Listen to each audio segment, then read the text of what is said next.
you can edit your commands on Linux. You can call them by new names, you can create new commands, and we're going to explore how this is done in this video.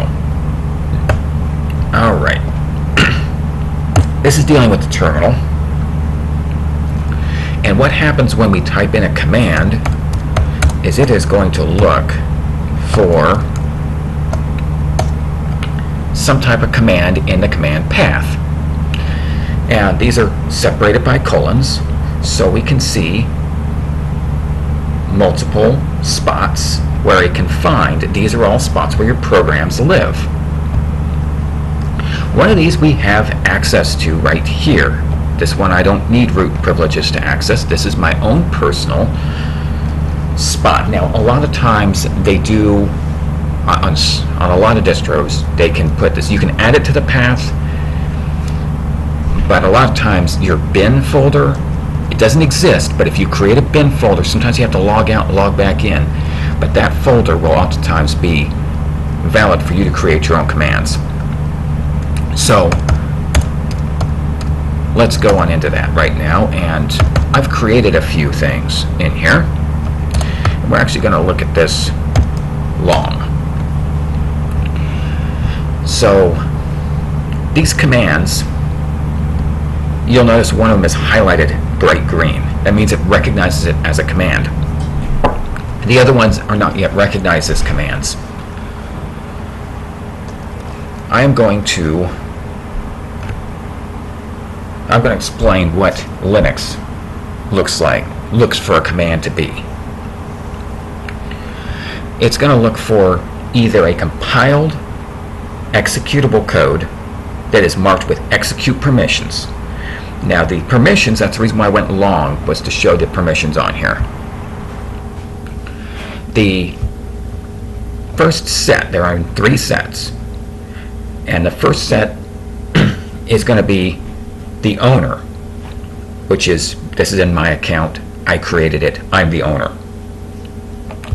The next set is going to be the group, and the next set is going to be for everyone else that's not owner or group. And this one here, as an owner, I have read, write, and execute permissions. Now this is done as a binary bit, it's done as 3 bits, so there's 9 bits total. And there's also additional couple other special bits that don't show up on here. But now if this was a directory,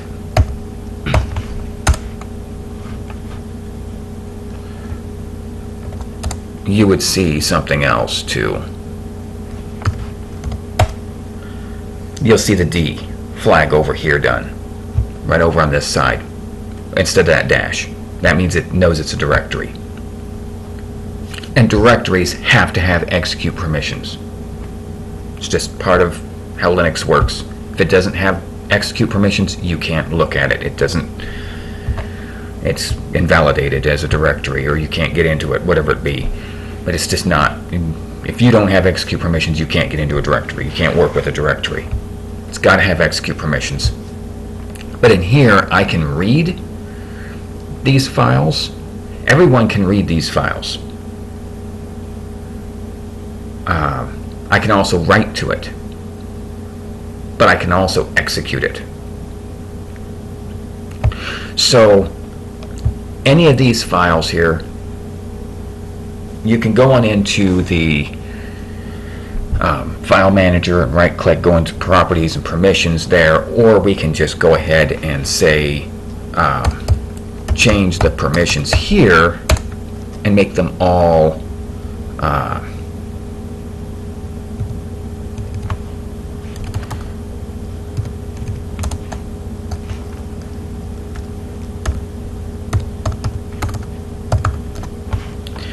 and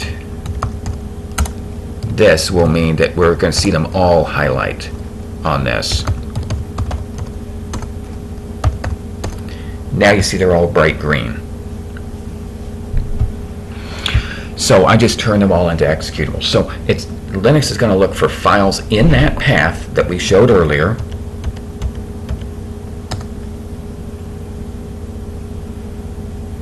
and it's going to be looking for either compiled executables with execute permissions or certain text files, scripts that are set up to be executable.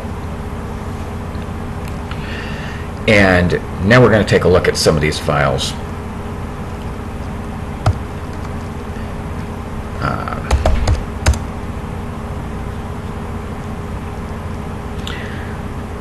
We're going to look at, which one was it? So here we have, this is the text file right here, and it just doesn't drop down and give us the new line to make it pretty, but this is what would be in that text file.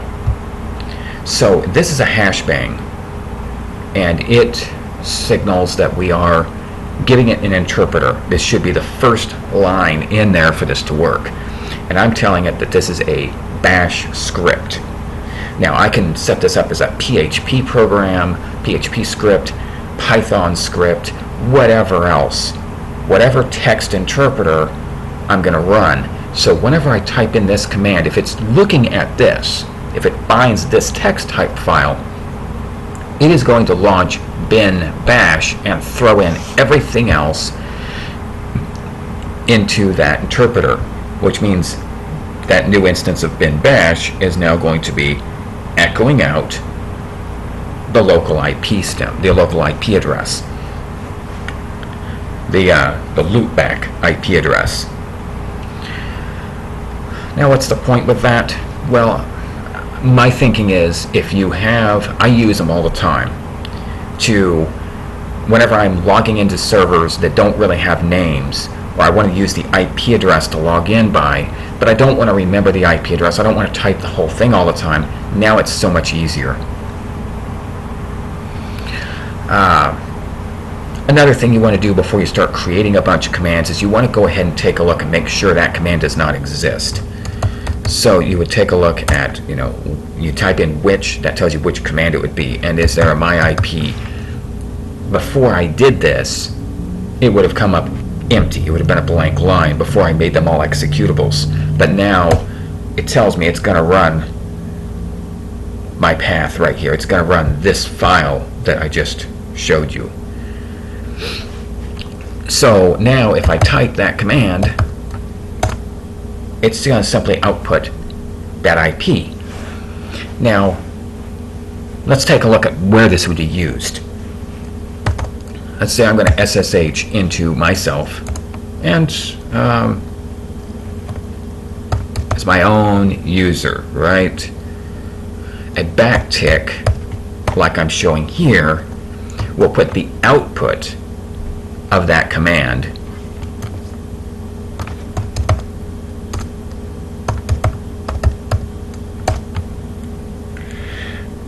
okay, this is everyone who's logged in is who, and that's session when they logged in, and then this is who are you logged in as. If you ever want to know that, just ask it, who am I? Now I'm going to log in as myself using that who am I, and I'm going to log in to myself using that command. These backticks, when they run, when bash gets to these guys, it's going to run the command that's in there and use the output as the argument in that command, or as that part of whatever you've typed. So in this case, it's telling it go SSH EST, my user, at my IP, that local IP stem. And of course I know it's a good server because I'm not even connected to the internet, which means I can only connect to one computer, myself, right? So EST at, right down here, remember, this was the who am I, and this was the my IP.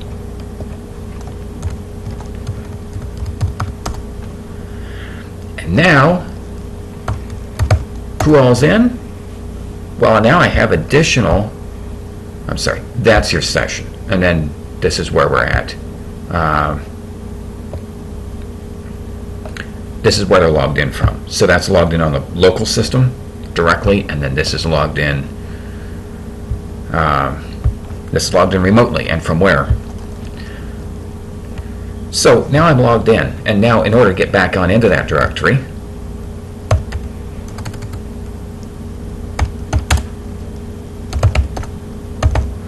because I'm logged in as a different session. Now I have two sessions on top of each other.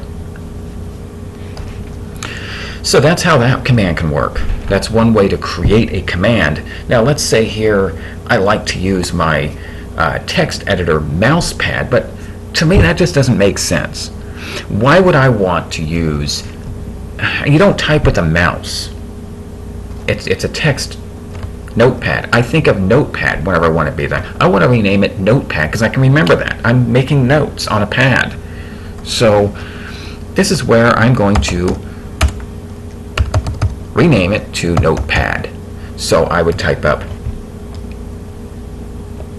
bin bash, and here's where we're going to launch mousepad instead. So I'm creating an alias for notepad, and in this case I'm telling it to launch mousepad and that first argument. So let's say I want to open this in mousepad, but I want to use my command to do it.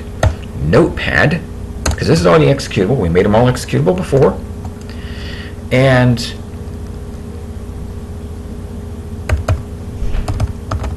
notepad. Okay, let's see here, because it does not.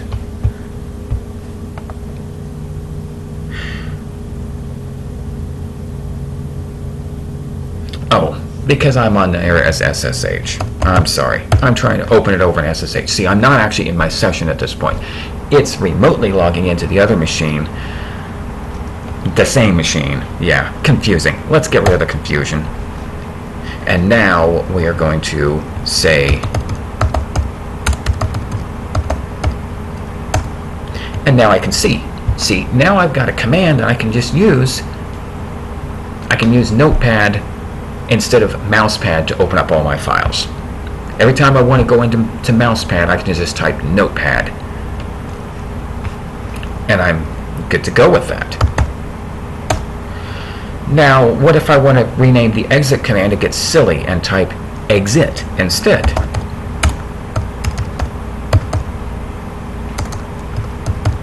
You know?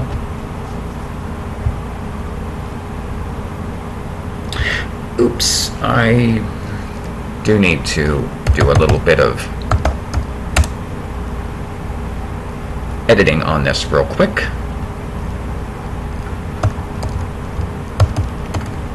Because that was not what I wanted in here. It's supposed to be exit. And actually we're going to do it twice, so that way we can see something else too. Nah, just once. Alright, so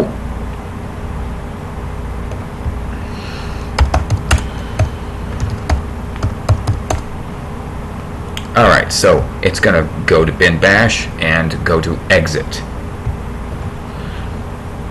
So this should allow me to exit my console, right? Typing in exit.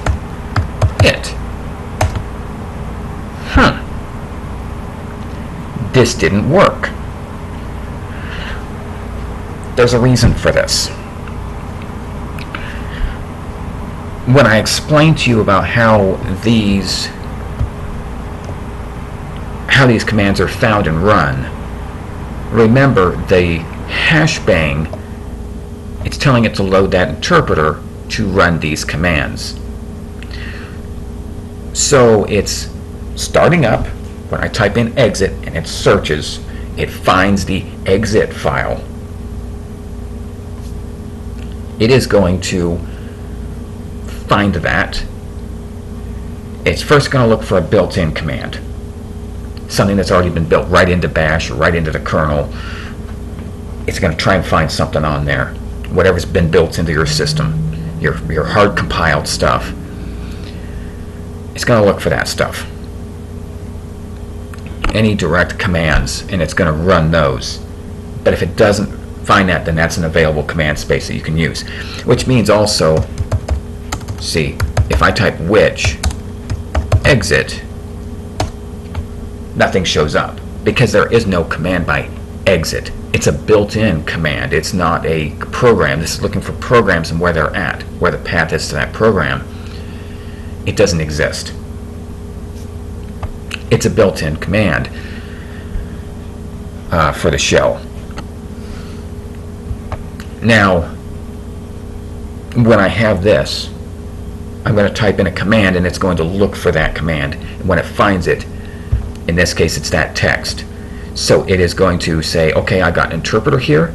I'm going to launch a new instance of the bash shell. And in that bash shell, I'm going to run exit. Now, exit is going to be exiting that new bash shell that I just created. That's why it won't work. Now, as I was suggesting earlier, adding an extra line of exit on there. But that won't work either because the second line of exit will never be run. It will be exited. You'll be exiting before it actually tries to run that. Exit is one of the commands that I have not figured how to alias. But you do have the options to create those aliases, create new commands. But just, once again, before you decide to create a command, type in which and whatever command that you want to run before you try and create another command that might interfere with something else. You can also rename commands, but that's not as good of an idea here. That would be going into one of those existing commands and going ahead and saying, I want this to be different, and actually renaming it. The problem with that is if something else calls for it, such as a shortcut or any other programs, that link will then be broken. So by creating an alias, that's very safe. Then you're just using that alias and the existing infrastructure is still intact. Thank you for watching.